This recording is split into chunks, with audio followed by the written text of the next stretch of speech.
देश में गर्मी से मिली थोड़ी राहत, मौसम में हुआ फेरबदल। दरअसल मुंबई और उसके आसपास के इलाकों में अगले 24 घंटों में मध्यम से भारी बारिश की संभावना जताई जा रही है। सुबह से शहर में रिमझिम बारिश हो रही है और कहीं कहीं पर बादल भी छाए हुए देखे गए हैं।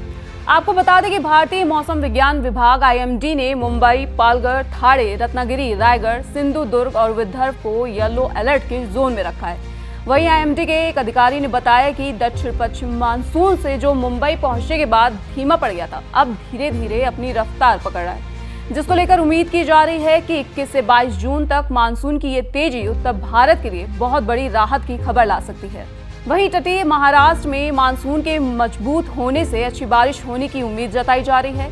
मुंबई के क्षेत्रीय मौसम विभाग IMD के प्रमुख सुनील कामले ने बताया कि मराठवाड़ा सहित मध्य महाराष्ट्र में हल्की से मध्यम बारिश हो सकती है। इसके अलावा मुंबई के कई ऐसे हिस्से हैं जहां बुधवार सुबह बारिश हुई थी, लेकिन ये भीषण गर्मी से राहत दिलाने के लिए पर्याप्त नहीं थे। भले ही मानसून की शुरुआत धीमी हुई हो, पर इस साल मानसून अपने समान समय से 2 दिन पहले यानी 9 जून को ही मुंबई पहुंच गया था।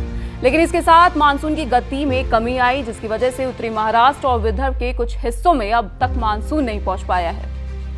सबसे बड़ी बात यह है कि 1 जून को मानसून की शुरुआत के बाद से भारत में 20% कम बारिश हुई है और 12 से 18 जून के बीच बारिश होने की कोई संभावना नहीं थी। वहीं IMD की मंगलवार को बयान आया, जिसमें उन्होंने जून में सामान्य से कम बारिश होने की बात कही।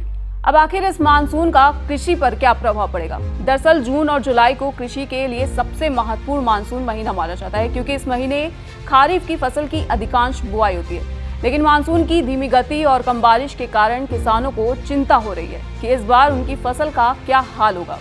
हालांकि IMD की अनुमान है कि आने वाले दिनों में बारिश की मात्रा में सुधार होगा, जिससे कृषि कार्यों में गति आ सकती है।